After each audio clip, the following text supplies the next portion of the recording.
చంపదెబ్బలు. అబ్బా అదేం కాదు వెర్రి నాయనా, ఏమీ అర్థం కాదేమయ్యా నీకు ఎట్టా చెప్పినా.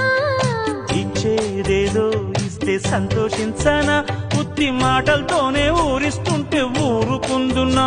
అంత బాహాటంగా అడిగేస్తావే పండరామయ్య, ఇదేం కాయ పండ నువ్వే చెప్పయ్యా.